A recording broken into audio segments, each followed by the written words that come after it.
guys, I have a new Speedpaint for you. This took me around 8 hours, I made it in Photoshop, and in this video I'm gonna talk a bit about my process and my thoughts during this, and if you enjoy it, please leave a like, leave a follow, and let's get started.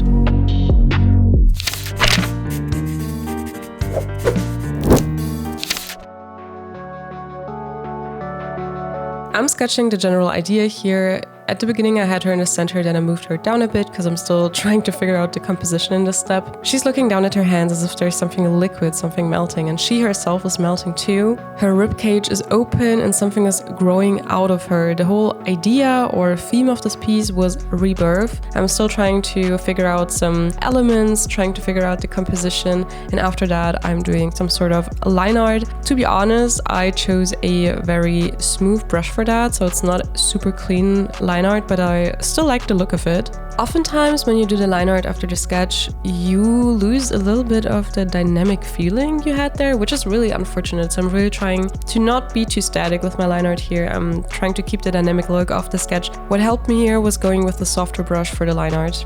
But of course you lose a bit of that crispiness. While drawing the hand, I wanted to make sure that it doesn't look relaxed. I don't want her fingers to be hanging loosely. I want there to be actual tension in the hand.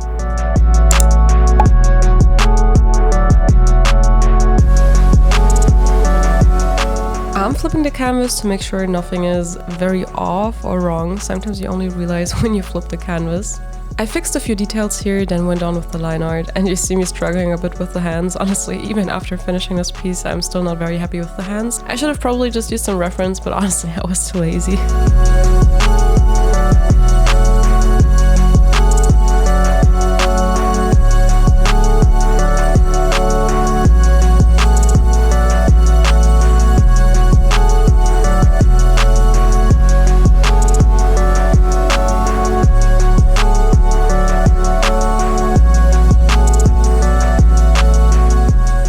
I sometimes like to add circular lines so that I can better visualize the three-dimensionality of certain objects.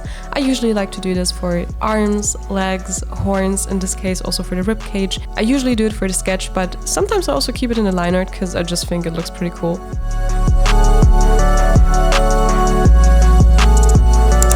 The OGs in my Discord server will know that I started this piece in April 2025 and I'm only now finishing it in July. So yeah, shortly after this step, I took a huge break of 3 months for this piece and later finished it.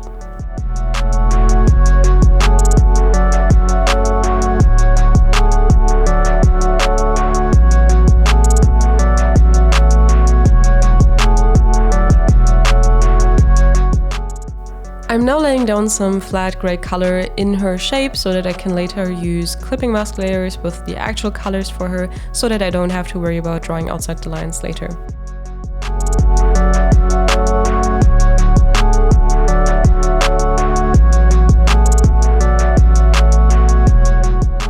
Now I start experimenting a bit. I'm adding a sort of floor, I'm laying down some background elements, more values basically. I'm trying to figure out where the light is gonna come from, how I want her shading to be. Also trying to figure out where I want the focus of the piece to be. Maybe also some values for whatever is gonna be growing out of her basically. Yeah. You can really see I'm experimenting in the stage. I'm not sure where the focus is going to be yet. I'm not sure how exactly I want the light to be, but I'm really playing with those values early on. In this piece, I really wanted to challenge myself to pay more attention to the background, which I tend to avoid, to the values and the overall composition and focus, or even stuff like storytelling elements. Initially, I just wanted to have some sort of shapes that grow out of her ribcage, symbolizing that whole rebirth theme basically, but it felt too empty without any background elements, which I also want to challenge myself to do more, as I said before. So I decided to go with some sort of pillars that arch over her, emphasizing that feeling of entrapment, symbolizing a sort of cage that she's obviously breaking out of, making the piece more cohesive as it's not that empty anymore. It just brings the whole piece together in my opinion. I also wanted to do some bold shadows and very bold lighting spots basically, which you can see me integrate here. And this is also the step where I decided to do my process completely different than usual, because usually I start with the colors first and add the shading later, even though I do those value thumbnails, right? But usually I just grab that and then head over to the colors.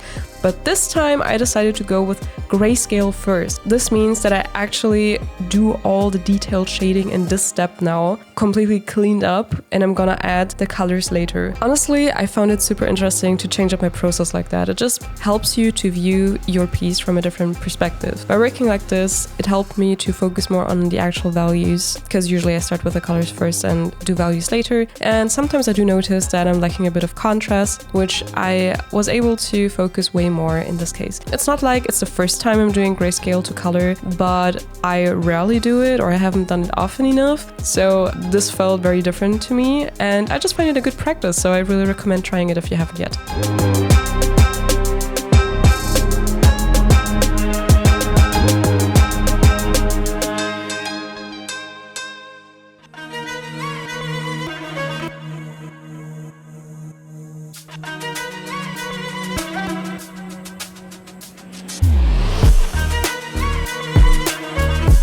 In this step, I'm refining some details with the shading, and I'm also comparing with my initial sketch which I had, where I mapped out how I want the shading to be in this piece, because it just didn't feel right the way I was rendering it. I liked it more in this initial sketch basically, because it just felt more dramatic. It felt clearer what the shape was gonna be, because of course in a render I had more details, I had more variation in the values also. But it was probably because it was a bit brighter also, so later I used an adjustment layer to make the certain midtones a bit darker. So you see me just comparing these two layers on and off again, trying to not lose too much of the shape language, but also getting enough details in.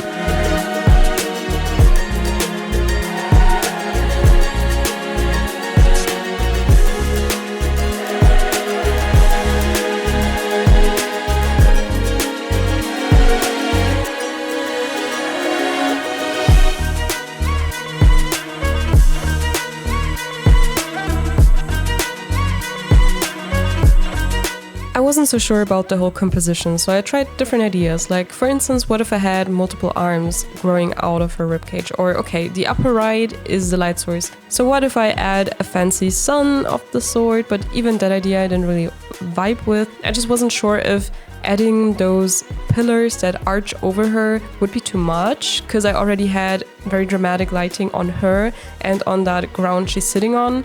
So if I had those pillars, I would also have to add the shading of those, which might make the whole lower left area too complex regarding the shading, and maybe it might become too much with that thing growing out of her. Maybe I'd lose the focus of the piece. So that was kind of my worry. Now I'm trying if just something growing out of her in combination with hands might maybe be an idea. Honestly, I did find that pretty cool, but I just found it was too empty without any background elements. The sun in that combination wouldn't have made any sense, so I scrapped that idea completely. I asked my boyfriend what he thought of all of these ideas, and in the end I decided to combine the remaining ideas. So I still have the pillars, I still have the hands, and I still have that smoky shape, but I decided to not have the shading too dramatic coming from the pillars so that it would not distract too much.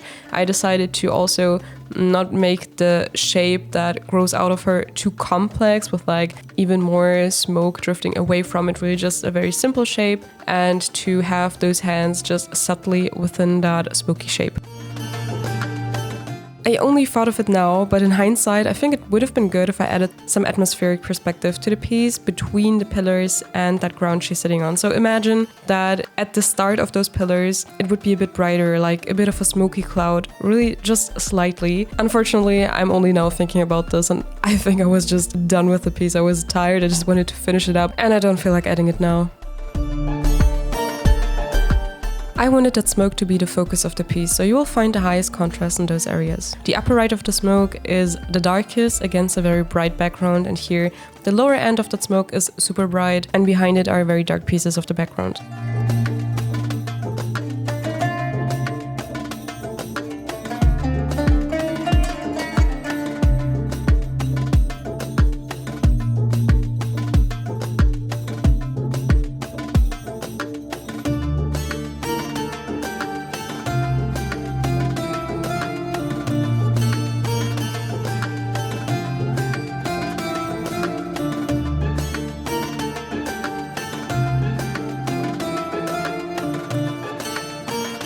I'm adding some lighting here, a few highlights to the actual figure itself, and the plan was for the eye to be guided naturally from the upper right of the piece along this shape, the smoke, to the figure, to her face. Imagine it a bit like a spiral, which starts at the upper right, slides down the lower left, and then heads back, spirals up to the face. Honestly, I didn't really know what to do with the line art at this point. I had it on multiply before, but I didn't like how it looked in this piece. I tried putting it on normal layer mode, and I think I tried a few different colors. I tried different layer modes. In the end, I just made it black for now and decided to deal with it later again. And now comes the coloring part, and honestly, I think I've rarely struggled as much with this. This is a very different process for me. Usually I go straight up into the colors, and I felt lost. I really didn't know what color palette to go with. Usually I don't struggle with this. I tried a gradient map. I just tried mapping out some general ideas. I wanted it to have some high saturation. I didn't want it to be too dull, especially since I started with grayscale, which is usually a struggle for me in that case. I wanted it to be vibrant, but still dark and eerie, if you know what I mean. I tried different color palettes. I definitely wanted to add some purple to it because I really like purple and I felt like it fits the piece.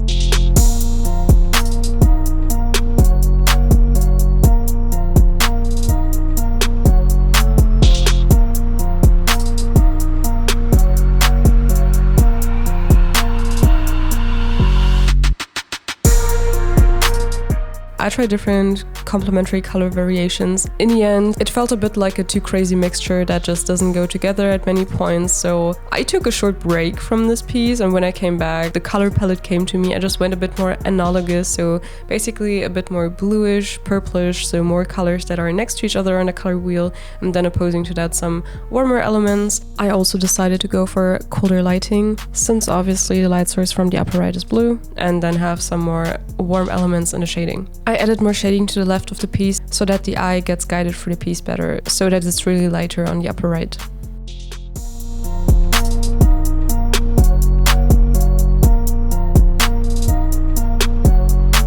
Now I'm adding blue to the lighted areas.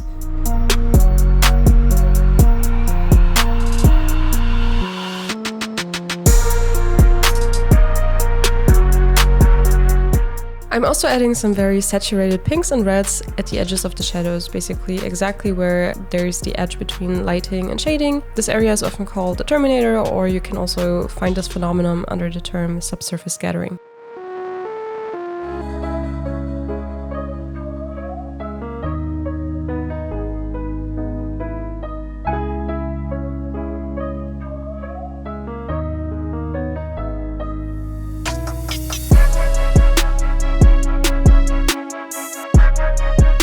Here I'm adding some indirect light. For the indirect light that is on her body and the shaded areas, I also used a warmer color as in the rest.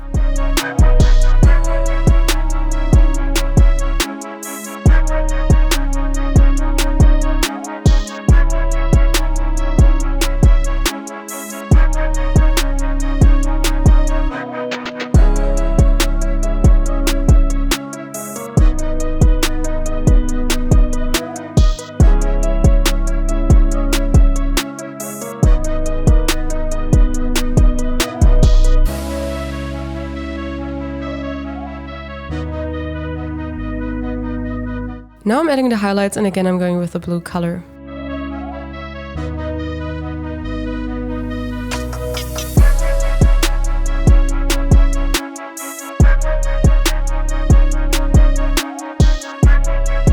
For the highlights in the shaded area, I decided to go with a warmer orange color. That's because the lighting is already very cold, so to have some contrast to that, I wanted to have warm shadows, especially since the ground she's sitting on is that warm orange. Okay, remember how I didn't know what to do with the line art? Well, I gotta do it now. I think what I did here was I kept it on multiply, but I colored it all red, brown, and then I went with another layer above it where I adjusted the colors to whatever the color in that area is. But I think that I did on normal layer mode. I wanted the floor to look a bit like sand, so I'm adding noise to that floor she's sitting on, but I'm also adding noise to that smoke that's coming from her to give it some texture.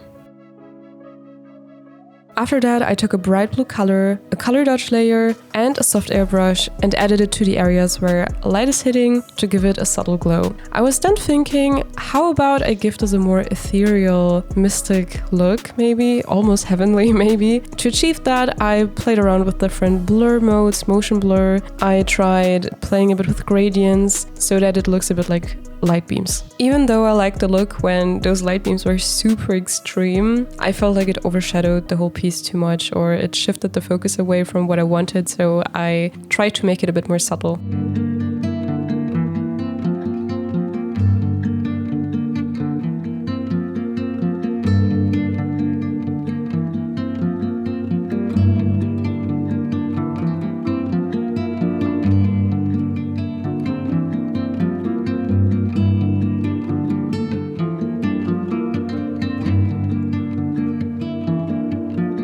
One of the last steps of my process is usually to do some color adjustments. What I like to do the most is, for instance, color balance. That means I can shift the hues of the midtones, shadows, and highlights separately. I also like to play with the curves sometimes, with the general contrast, darkness, brightness, saturation. It's basically always a variation of those. And here is the result. As I said, the theme is a rebirth. The left side represents whatever she had to overcome. The right side is about leaving that behind and overcoming it, leaving the cage that is arching above her. Do you think I captured it well, or what do you see in this piece? Let me know in the comments, and if you enjoyed this video, please leave a like and consider leaving a follow if you haven't already. If you want to see more, I have a whole playlist with speed paints, maybe check that out, and also there's more scrumptious art by the community in the Discord server, so make sure to join if you haven't already. I'm usually live once a week, so maybe say hi sometime, and with that, bye!